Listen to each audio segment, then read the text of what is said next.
So the varying commentarial explanations of the Paticca Samuppada is one of the many possible study options which I have rejected for this retreat. Instead, I'm going to read from one of my favorite books. So I'm going to read a little bit and open it up for questions, and so it's not going to be like super heavy study where you need to make a lot of notes. Great book, recommend anybody. Great disciples of the Buddha, their lives, their works, their legacy, by Nyanaponika Thera and Helmut Hecker, edited by Bhikkhu Bodhi, published by Wisdom. Okay, so I'm going to read a little bit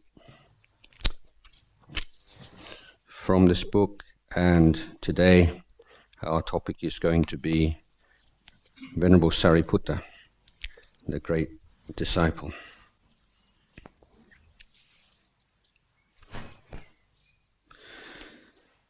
So Venerable Sariputta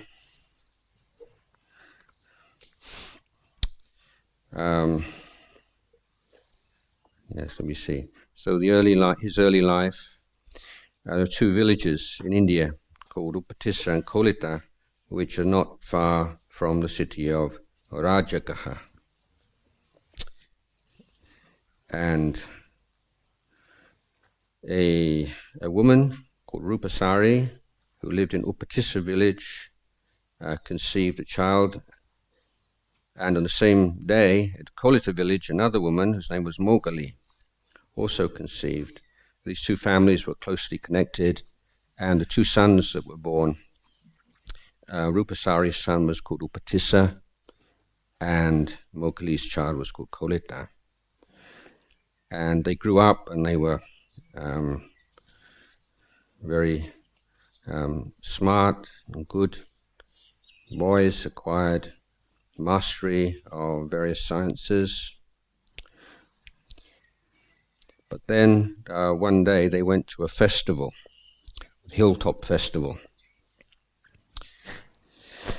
And so I'm reading now. When there was an occasion for laughter, they laughed. When the spectacle was excited, they became excited, and they paid their fees for the extra shows, enjoyed it for the first day and the second day, but on the third day, strange thoughts cast their shadows across their hearts. The spectre of human mortality revealed itself, and a kind of somber mood took over their minds. And the question, what is there to look at here? Before these people have reached 100 years, they will all be dead. Shouldn't we seek a teaching of deliverance? So the initial impulse for us to turn towards the Dhamma varies, of course, greatly from person to person. And in one sutta, the Buddha recounts someone of very developed faculties, just merely hearing about old age, sickness and death, gives rise to this questioning, to this reassessment of, what am I doing with my life? What's valuable? What's meaningful? And for others, then it might be that we hear news of a relative or a loved one who's ill or passing away, and that makes us stop and think and just for a moment, step out of this sort of crazy and kind of stream of activity and ask, what's this all about? Some people have to see it with their own eyes. Some people, they have to be sick themselves. Some crisis in their life, forcing them to stop and reassess their values and their way of life, and lead them to look for something more meaningful and fulfilling.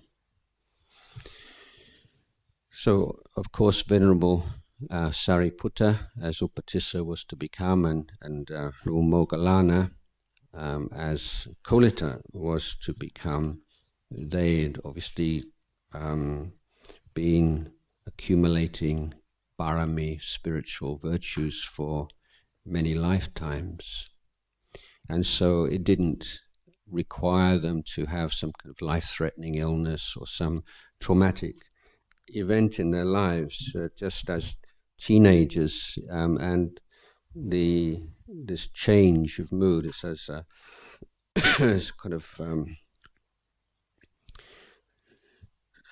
the language here a little bit overblown, as the spectre of human mortality revealed itself.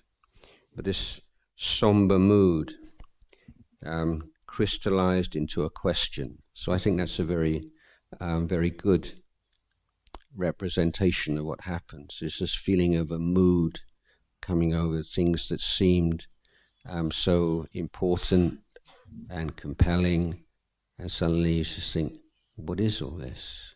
It's ridiculous. It's just like a game or a show. And the question that came up in their mind is, what is there to look at here? So they just spent this 2 days, and the author says they've been, they laughed at the funny bits, and they were excited by the exciting bits, and then those feelings just gradually waned, and suddenly they're asking, what are we doing here? All these people laughing and joking, and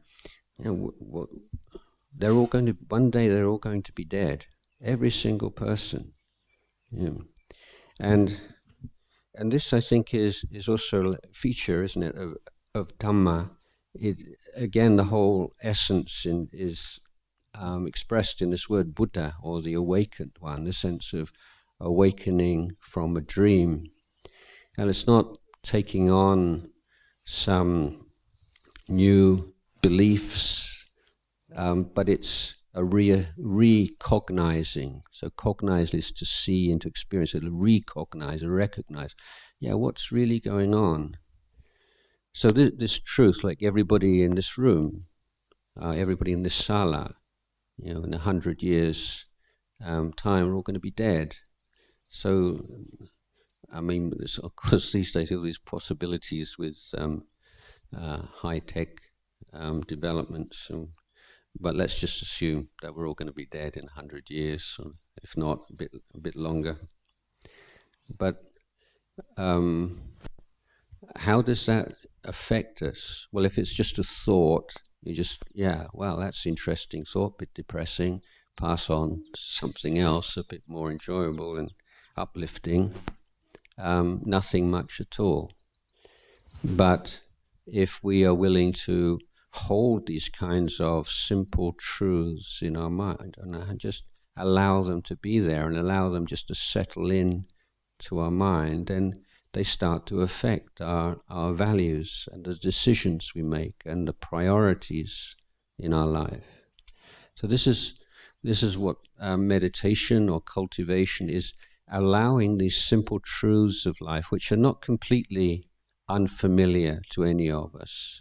They can almost sound like cliches, but allowing them just to settle in and allowing them to affect how we live our lives and how we look at life. Because often we just put them in a little kind of special compartment, like sort of profound quotes by great philosophers, file, in a folder somewhere in our brain, but we don't allowing it to really impact upon the other areas of our life. And this is what we're trying to do in Buddhist practice.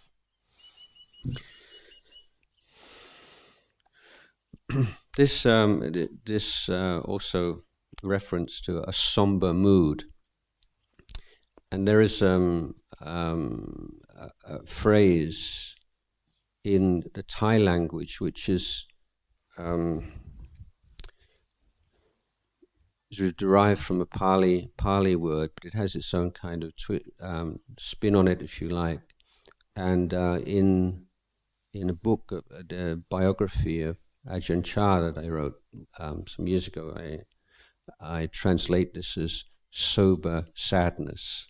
So it's kind of a somber, sober kind of feeling. So there's a sadness there, but it's not a depressed sadness. It's not a heavy sadness. So I would liken this to feelings when we hear about sort of terrible things occurring in the world. So, for instance, in one of these long-term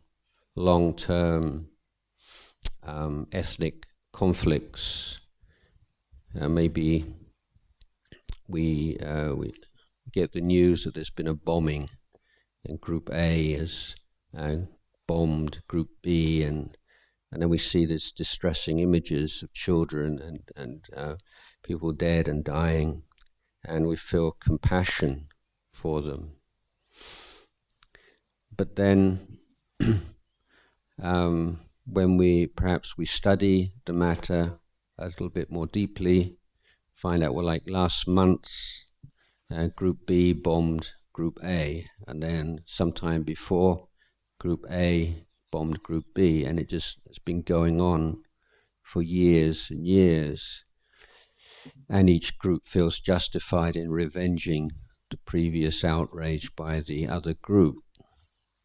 And I think that when we look at that sort of big picture of going backwards and forwards and the cycles of rage and revenge going on over generations, that we have this sense of sober sadness. There's no kind of easy answers. Human beings are like this.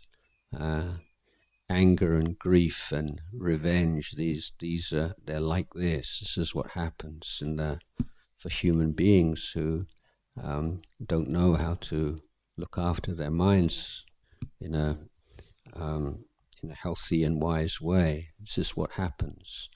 So this is the emotion that accompanies this acknowledgement of karma and actions and their results, causing suffering. Although nobody wants to suffer, everybody wants to be happy, but nobody really knows how to be happy, and despite themselves constantly creating suffering for themselves and others. So this is where this kind of somber feeling arises. And so that here the young men, the young teenagers, Kolita or Upatissa, have this feeling.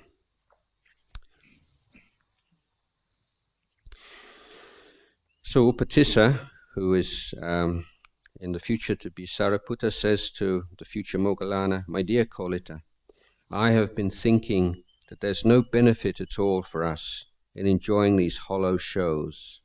Instead of wasting my time on such festivals, what I really ought to do is to seek a path to deliverance from the entire round of rebirths. But you too, Kolita, seem to be discontented." And Kolita replies, "My thoughts are exactly the same as yours." When he knew that his friend shared his inclination, Upatissa said, "Well, that was a good thought of ours. However, for those who seek a teaching of deliverance, there is only one thing to do, to leave home and become ascetics. But under whom shall we live the ascetic life?" So at that time, there lived at Rajagaha a wandering ascetic named Sanjaya. who had a great following of pupils. And so, deciding to take ordination under him, Upatissa and Kolita approached him, each with his own following of 500 Brahmin youths, and all of them received ordination from Sanjaya. So a short note about the word 500 here. 500 really means a lot. So I think I also found this interesting because we, in our culture, we have a certain idea of numbers, don't we? And we think like numbers are precise things. And if we want to, we have our own kind of superstitions about numbers as well, and our own blind spots with numbers. Most human beings are very, very poor with big numbers. Our mind just sort of goes blurry and fuzzy when we get into the area of big numbers. And we're also easily tricked by numbers. So if I was to say, like, what could I say? 60% of Buddhists on their first retreats suffer leg pain or something like this. Well, you think that was kind of probably on the low side, but but the thing is, when you have this like 60 or 70 or something, you assume, I think, generally that it's a kind of a rough figure.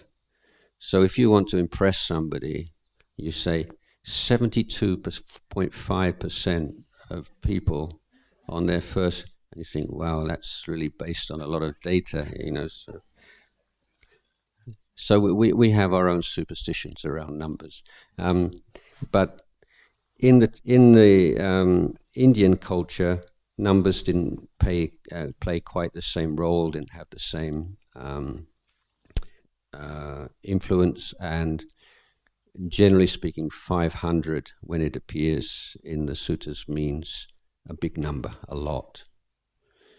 So if you have a more precise number, as sometimes you do, like 1,250 arahants meeting together without prior agreement on Maka Puja Day, then I think that has a certain weight to it, because it goes against the prevailing trend to refer to all large numbers as 500.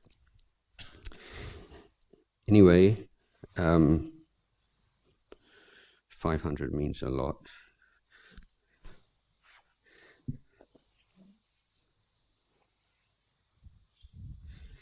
And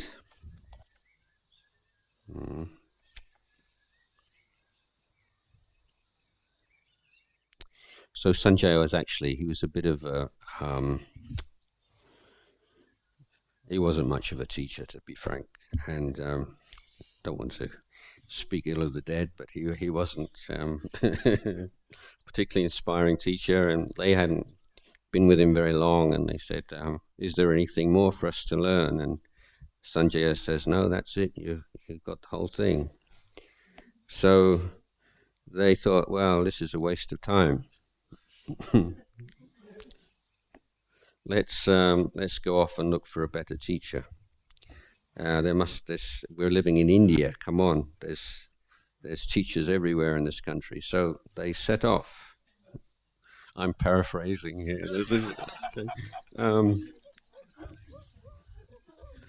But they traveled through the whole of India and returned to Rajagaha. So they never found what they were looking for. And so this is another digression. Okay, this is my kind of study session, full of digressions. And if you've read Ajahn Chah's biography, you will remember that he ordained in a village monastery, and after some years he became dissatisfied with that way of life, looking for something more profound and fulfilling, and wanted to become a forest monk. But where are the forest monks? You know where the forest is. You know, the forest is endless, but where are the forest monks? And 80 years ago, how do you find out? You know, there's no Google. There's not even any maps, probably. So all you can go on is like rumor, hearsay. Maybe if you're fortunate, a monk on Tudong walks through and said, "Oh yeah, there's a great monastery here or there." But although there were great teachers at that time, and the society and the environment was probably much more conducive than it is these days, huge problem of access to those teachings. And so Ajahn Chah found out that there was a great teacher in the same sect, the Mahanikai sect, in Lopburi, which is in central Thailand. And so how's he going to get there? He have to walk. So he and a friend walked all the way from Ubon, in the northeast of Thailand, to Lopburi, which is about, I don't know, maybe about 700 kilometers, something like that, and through very difficult terrain. And when he got there, he found out the teacher died. So it can be very frustrating finding a teacher, even in those days. We would say, "Oh, Ajahn Man and his wonderful arahants," but it was finding them in the first place that was difficult.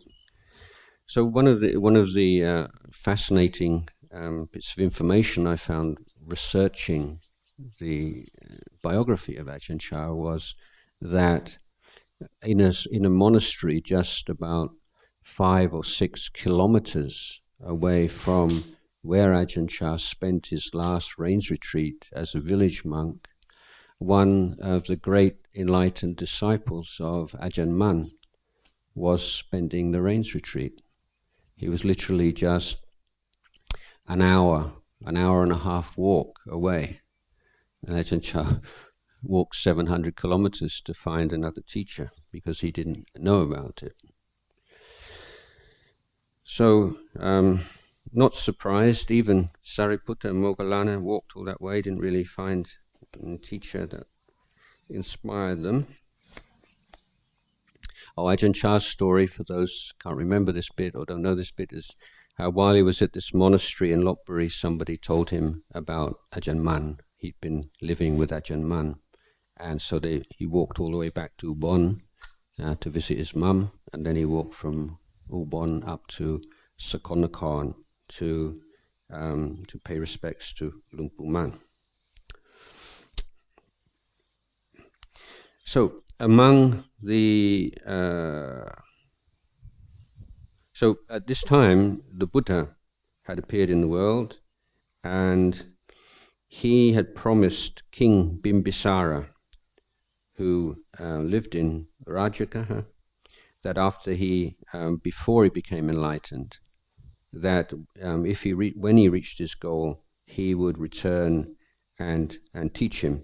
So he set forth to fulfill that promise and arrived in Rajagaha, and King Bimbisara offered to him the Bamboo Grove Monastery, Weluwana, which is where this famous meeting of 1,250 arahants took place, and the Buddha gave them kind of the blueprint for spreading the Buddha's teachings throughout India in a teaching called the Ovada Patimokkha.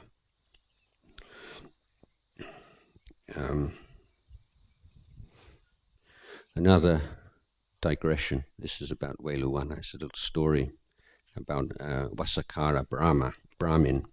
This Brahmin called Vasakara saw one point one of the great disciples, another of the great disciples of the Buddha, walking down from the Kichakut mountain, just outside city, and he he thought, and I you have to forgive me, I can't remember the details of this. He told somebody, I think, as well, wow, he's supposed to be an enlightened monk. He looks just like a monkey. So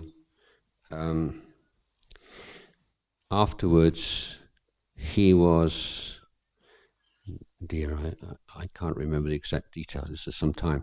I think he was warned by the Buddha, or it might have been Venerable Sariputta, which would be apt given the supposed topic of this study session, that he'd created a lot of bad karma, and that unless he went and asked for forgiveness from this great monk, in his next life he would be reborn as a monkey.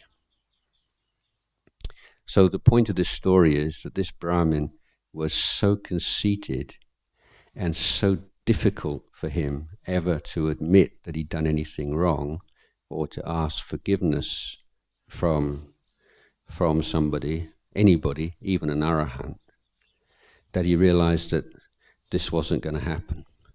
So what he did was he asked permission to plant all these fruit trees in Veluwana monastery, and all the fruits that monkeys like to eat.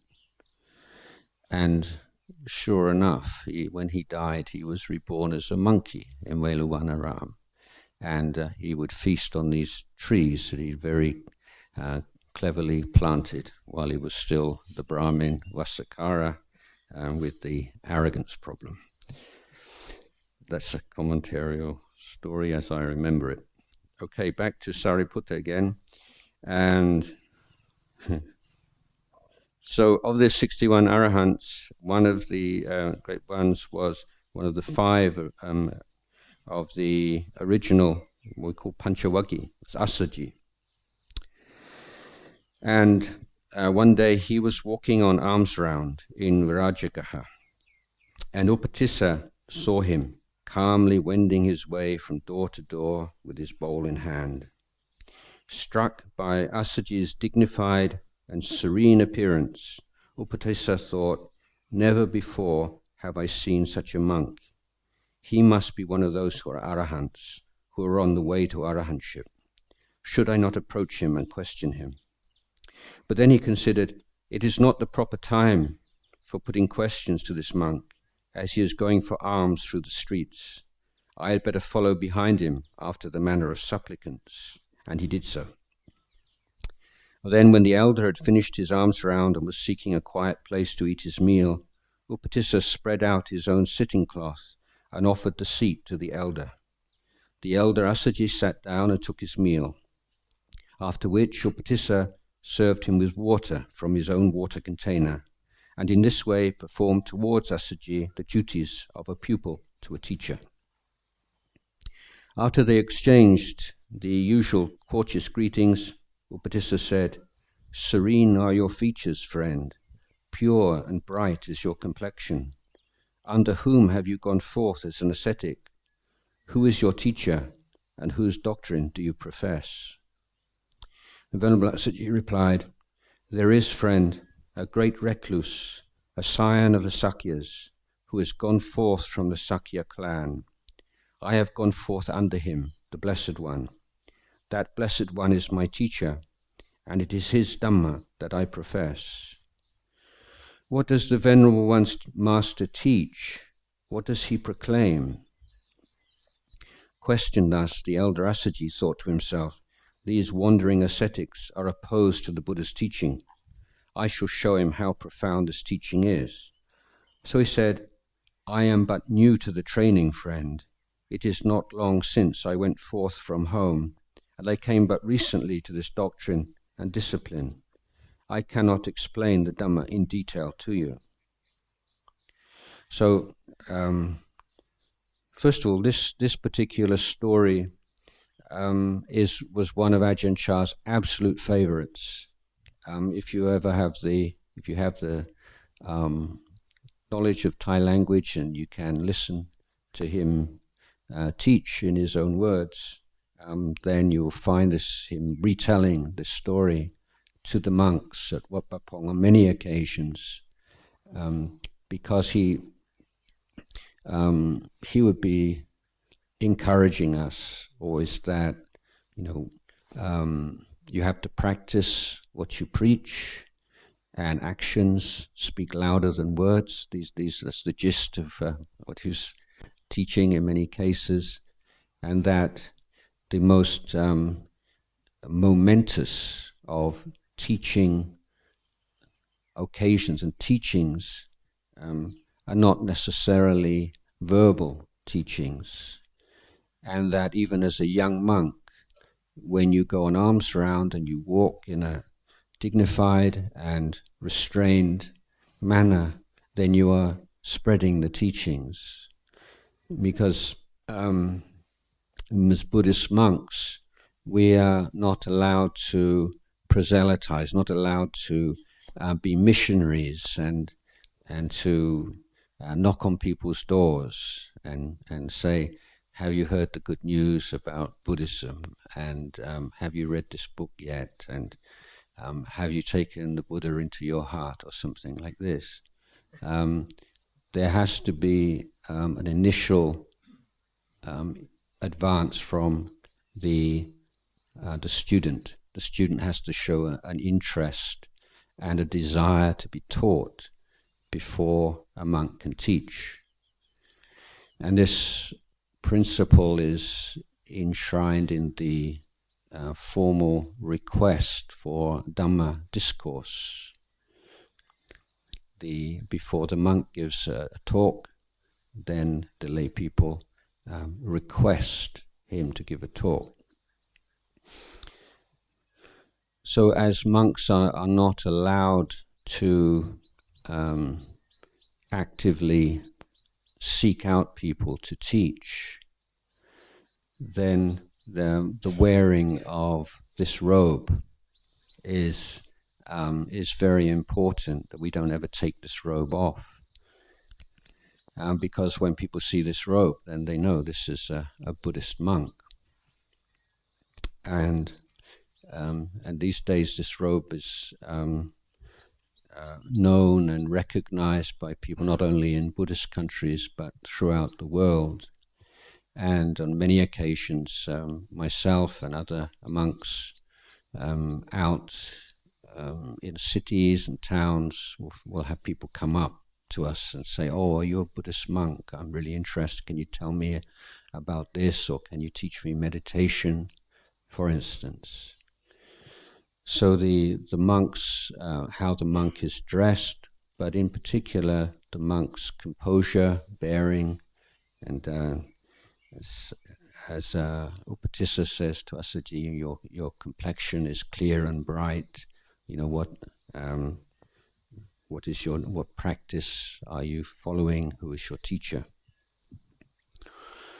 So Ajahn Chah felt this was a really important event in the Buddha's life, and telling monks you don't have to get up onto the high seat and give formal discourses to be repaying the debt of gratitude that you owe to your lay supporters, simply by keeping the precepts and living good life as a bhikkhu. And when you're on alms round or in a public situation, then being mindful and being a good representative of the Sangha, and this in itself can have a very positive effect on the people around you, and be a way of spreading the Dhamma.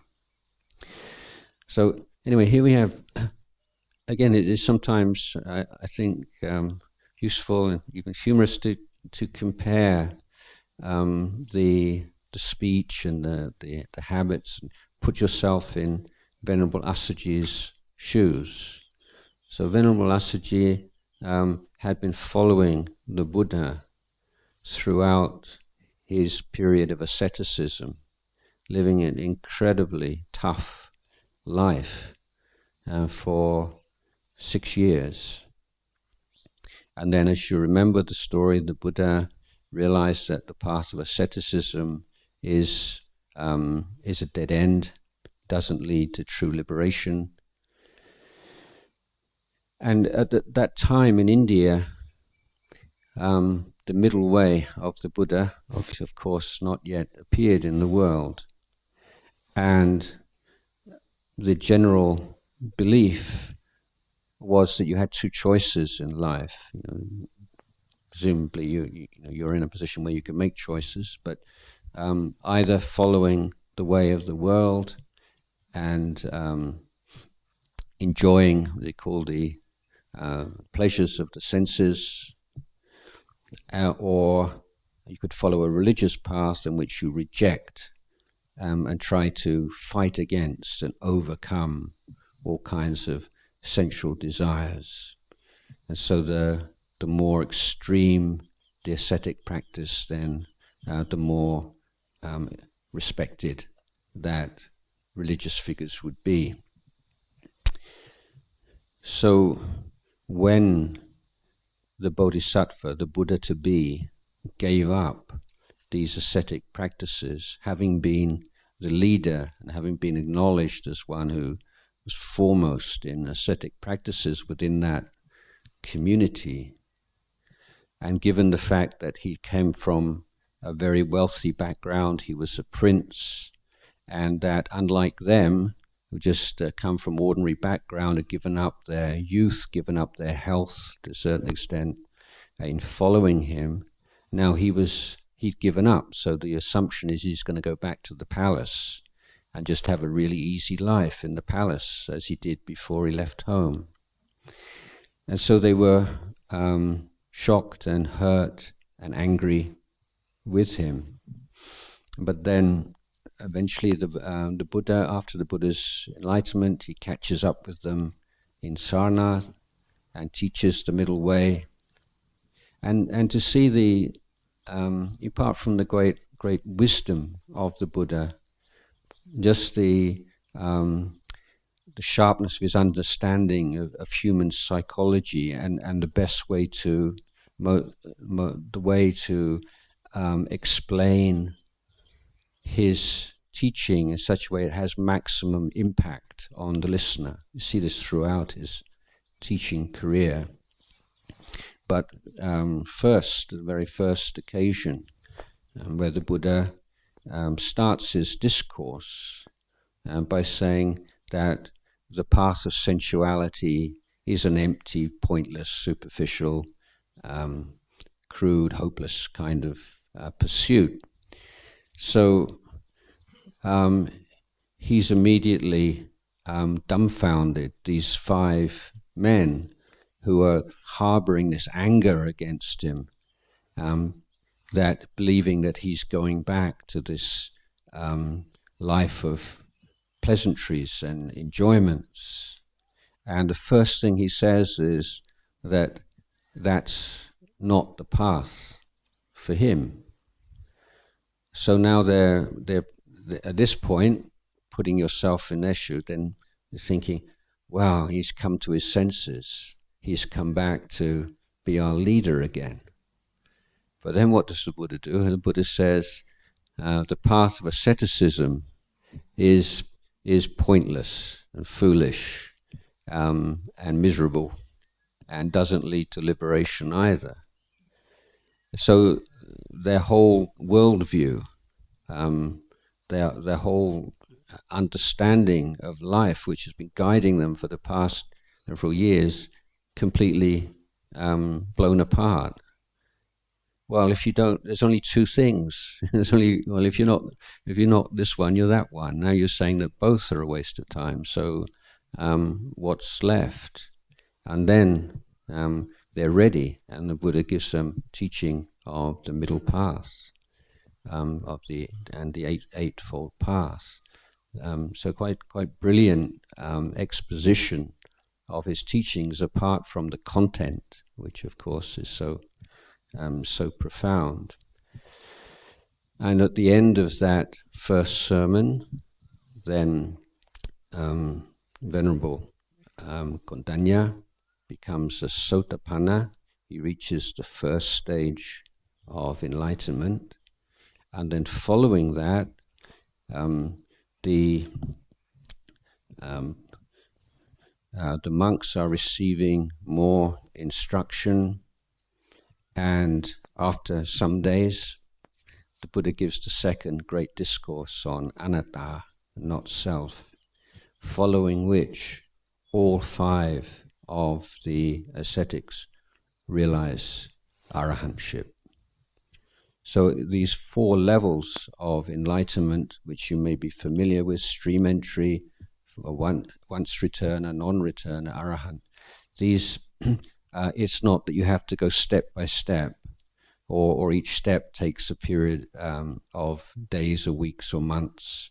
You can go through all 4 steps in the duration of a Dhamma talk, or even in a shorter period, depending on the spiritual faculties that you've developed. So anyway, Venerable Assaji, who's been through all of this incredible journey from the time he leaves home and follows the Bodhisattva, his ascetic practices, the rupture with the Bodhisattva, the reuniting with the Bodhisattva, this incredible new teaching and realization of arahantship. So if he wasn't an arahant, I think he'd have ample grounds to be proud of himself, wouldn't he? Sort of, well, I'm one of the first ones, So you see this with teachers. These are, well, yeah, I knew him when nobody else. I went to that monastery when there was nobody. Nobody knew that place at all, and it was so poor. And I went there and I made offerings and heard him teach when he was absolutely unknown. And so I'm one of the originals. This is kind of common, and so. This kind of, I'm one of the first. I'm one of the kind of originals, So so Sariputta basically flatters him, said, wow, you look so bright and serene, and you must be really special. So who's teacher? And he says, so he tells him who his teacher is. Then he says, well, what does he teach? And he says, I'm just new to all of this, actually. I haven't been ordained for very long. I don't know that I can really explain it all very well. So he's not lying, but this is this is genuine humility. It's not sort of putting it on, or sort of a fake humility. But he's also not. Yeah, I'll tell you.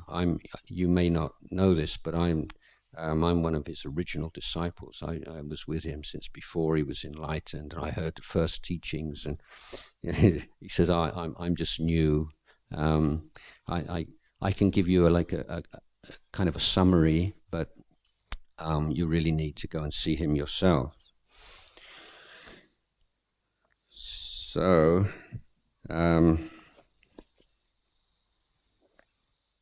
Opatissa says, I'm called Opatissa, friend. Please tell me according to your ability, be it much or little. It will be my task to penetrate its meaning by way of 100 or 1,000 methods. And he added, be it little or much that you can tell, the meaning only, please proclaim to me. To know the meaning is my sole desire. Of no use to me are many words. So he's saying, I don't want like a long discourse. I just want sort of the essence of it. And in response, the elder Assaji uttered this stanza. Of those things that arise from a cause, the Tathagata has told the cause, and also what their cessation is. This is the doctrine of the great recluse. So this verse is one of the most famous of all Pali verses, and it's found on all kinds of inscriptions and temples, and from the time of the Buddha. And when you think about it, it's just a few words. There's the fourth line. This is the doctrine of the great recluse. Is just saying who's the teacher. So really, all that's being said is those things that arise from a cause, the Tathagata has told the cause, revealed the cause, and also what their cessation is. So that would not seem, I think, to be like an earth-shattering kind of teaching that's like a revelation from on high. But, and significantly, the essence of the teaching is represented to be a matter of causality. How things arise, how things pass away, that they do arise, that they pass away, that whatever arises passes away. So simple truths. But these are liberating truths. These are truths that can change your life forever. And indeed, upon hearing the first two lines, there arose in the wanderer Upatissa the dust-free, stainless vision of the Dhamma, the first glimpse of the deathless, the path of stream entry. And the ending of the last two lines he already listened to as a stream enterer. So it happened to him immediately, like he was so primed. All the work that he put into his life and his practice and his wanderings and his study had led him to this particular point, whereas Ajahn Chah's simile is like a balloon with just like a small pinprick. That's all it takes. And so it was the right time, the right place, the right teacher. Everything came together, and he realized stream entry. And at once he knew, here the means of deliverance is to be found. And he said to the elder, do not enlarge upon this exposition of the Dhamma, Venerable Sir. This much will suffice. But where does our master live? So now it's our master. He's immediately feels himself, knows himself to be a disciple of the Buddha. In the bamboo grove, wanderer. Then please go ahead, Venerable Sir. I have a friend with whom I have made an agreement to share the Dhamma. I shall inform him, and together we shall follow you and come into the Master's presence. Upatissa then prostrated himself at the elder's feet and went back to the park of the wanderers. So I admitted this kind of important agreement between these two great friends, that if either one of them was to find a great teacher or a liberating teacher, then they would immediately go and inform their friend. So this is the first thing that Upatissa has in his mind. The moment he realizes the truth, he's not kind of lost in it or just enjoying it or wow, he's just thinking, wow, I've got to get to my friend so that he can discover the same truth as me. So Kolita saw him approaching, immediately knew, today my friend's appearance is quite changed. Surely he must have found the deathless. And when he inquired, Upatissa replied, yes, friend, the deathless has been found. He told him all about his meeting with the elder Assaji, and when he recited the stanza he had heard, Kolita too was established in the fruit of stream entry. Where, my friend, does the master live? He asked. I learned from our teacher, the elder Assaji, that he lives at the bamboo grove. Then let us go, Upatissa, and see the master, said Kolita. But Sariputta was one who always respected his teacher, and therefore he said to his friend, first, my dear, we should go to our teacher, the wanderer Sanjaya, and tell him that we have found the deathless. If he can grasp it, he will penetrate to the truth, and if he does not, he may, out of confidence in us, come with us to see the master, and hearing the Buddha's teaching, he will attain to the penetration of the path and fruition. So both of them went to Sanjaya, their old teacher, and said, O teacher, our Buddha has appeared in the world. His doctrine is well proclaimed, and his community of monks is following the right path. Let us go and see the master. What are you saying, my dear? Sanjaya exclaimed, and refusing to go with them, he offered to appoint them as co-leaders of his community, speaking of the gain and fame such a position would bring them. But the two wanderers refused to be deflected from their decision, saying, oh, we would not mind always remaining pupils, but you, teacher, must know for yourself whether to go or not. Then Sanjay thought, if they know so much, they will not listen to what I say. And realizing this, he replied, you may go then, but I cannot. Why not, teacher? I am a teacher of many. If I were to revert to the state of a disciple, it would be as if a huge water tank were to change into a small pitcher or bucket. I cannot live the life of a pupil now. Do not think like that, teacher, they are urged. Let it be. You may go, but I cannot. Oh, teacher, when a Buddha has appeared in the world, people flock to him in large crowds and pay homage to him, carrying incense and flowers. We too shall go there. And then what will happen to you? To which Sanjay replied, what do you think, my pupils? Are there more fools in the world or more wise people? Fools there are many, O teacher, and the wise are few. If that is so, my friends, then the wise ones will go to the wise recluse Gotama, and the fools will come to me, the fool. You may go now, but I shall not. So again, a really memorable story, and maybe it's kind of like a satire a little bit on the teacher who's so identified with being the teacher, so enjoys being the teacher, that he, living just a short walk away from a fully enlightened Buddha, will forego the possibility of bowing at the feet of a Buddha, receiving the teachings of a Buddha, finding enlightenment in those teachings, simply so that he can go on being the center of attention and having a large group of people who think he's wonderful.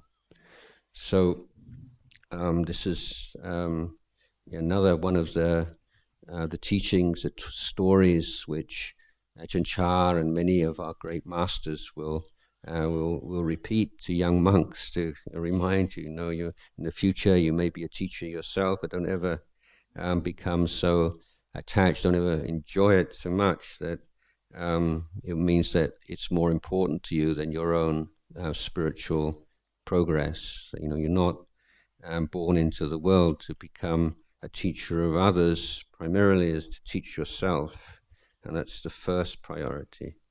And then once you've taught yourself, then your ability to teach others will come, and the opportunities will come by themselves. So anyway, the two friends left saying, you will come to understand your mistake, teacher. And after they're gone, there was a split amongst Sanjay's pupils, and his monastery became almost empty. Seeing his place deserted, Sanjaya vomited hot blood. Now this vomiting hot blood is quite a common thing in the suttas. I've never heard of it these days, so I'm not sure whether it's a kind of an idiom or not, but it sounds pretty nasty anyway. So Sanjay vomited hot blood, and 500 of his disciples, a lot, left along with Upatissa and Kolita, out of whom 250, that means half of a lot, returned to Sanjaya. And with the remaining 250 and their own following, the two friends arrived at the Bamboo Grove Monastery. There the master, seated amongst the fourfold assembly. Now that seems unlikely, as the Bhikkhuni Sangha not yet appeared as far as I know, but anyway, was preaching the Dhamma, and when he saw the two wanderers coming, he addressed the monks, these two friends, Upatissa and Kolita, who are now approaching, will be my two chief disciples, an excellent pair. Having arrived, the friends bowed low in homage to the Blessed One and sat down at one side. When they were seated, they said to the Master, may we obtain, Lord, the going forth under the Blessed One. May we obtain the higher ordination. And the Blessed One said, come, bhikkhus, well proclaimed is the Dhamma. Now live the life of purity to make an end of suffering. This alone served as the ordination of these venerable ones. So these days, in Thailand, ordination requires a ceremony. Many of you may have participated in one or attended one. And the upajjhaya, the preceptor in the ceremony, has to have a certificate. He has to go to, he has to study and to pass exams before he is allowed to act as preceptor. So there is a lot of regulation, control, because without that kind of quality control, or what's at least hoped to be quality control, then the Sangha could easily be undermined if anyone could enter the Sangha too easily and without any kind of training and preparation. But in the early years, after the Buddha's enlightenment, the Buddha had not yet created any kind of protocols and ceremonies for admitting new students into the monastic order. And all that was needed was for the Buddha to say to the aspirant, Ehi bhikkhu. That means, come, bhikkhu, now you're a bhikkhu. And so this kind of ordination is called the Ehi bhikkhu upasampada. It's the ordination with the words Ehi bhikkhu. So Venerable Sariputta, Venerable Moggallana were ordained as bhikkhus with this very simple declaration, Ehi bhikkhu, come bhikkhus.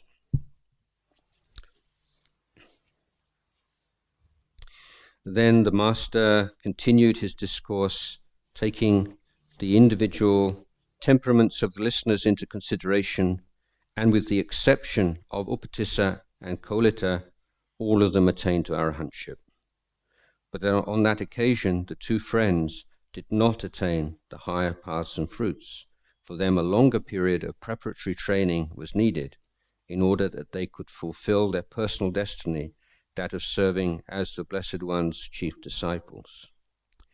After their entry into the Buddhist order, the texts always refer to Upatissa by the name Sariputta, while Kolita is always called Moggallana. For his intensive training, Moggallana went to live at a village near Magadha named Kalawalaputta, on which he depended for alms. On the 7th day after his ordination, when he was engaged in intense meditation, he was troubled by fatigue and torpor.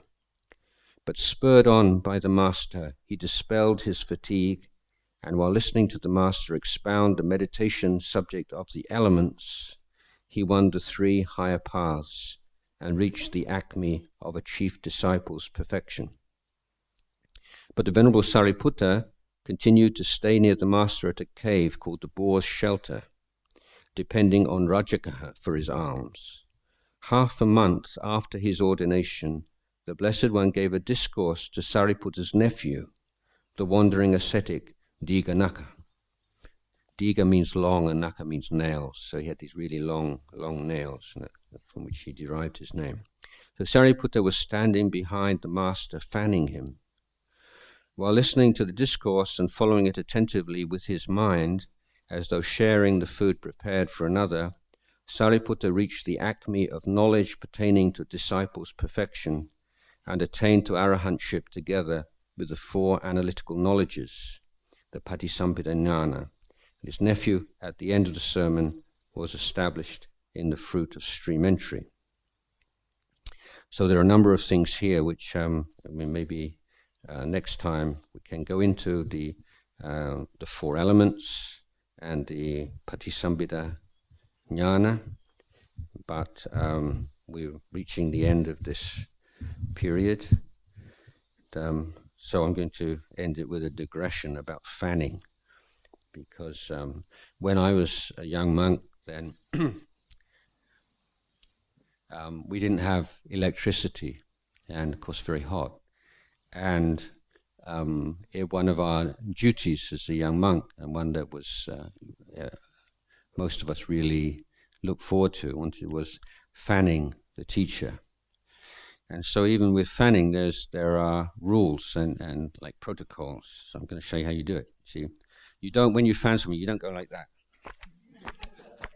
You don't go too close like that. Excuse me. But you fan across like this, like that. Now, if the teacher says, all right, you can stop, enough. This is one of the very few times when you're allowed to disobey your teacher. In fact, you should disobey your teacher. So if he tells you to stop, you carry on. Why? Because one, he's maybe just testing you, and two, he wants to see whether you're tired. Maybe he feels sorry for you. He's worried you're getting aching arm. So when you carry on, it means what you're saying is, I could do this all day. I'm very happy here. Don't worry about me. So, and then after some time, a few minutes, you might say, you can stop now, and then you still carry on. So you're telling him you really do want to do this. You're really happy doing this. But then if he says, everything is in threes, okay? So and if he says the third time, you can stop, then you know he really does want you to stop. So it's a genuine desire on his part that he does want you to stop, and you've shown through your refusal and your willingness to carry on the two previous occasions that you're not stopping because you've had enough, or you're bored, or you're tired, but simply because the teacher wants you to stop. Okay, that's morning study period. So we can do the Paticca Samuppada interpretations if anybody would prefer, but this is how I'm planning to spend the study periods, how we're going through this book.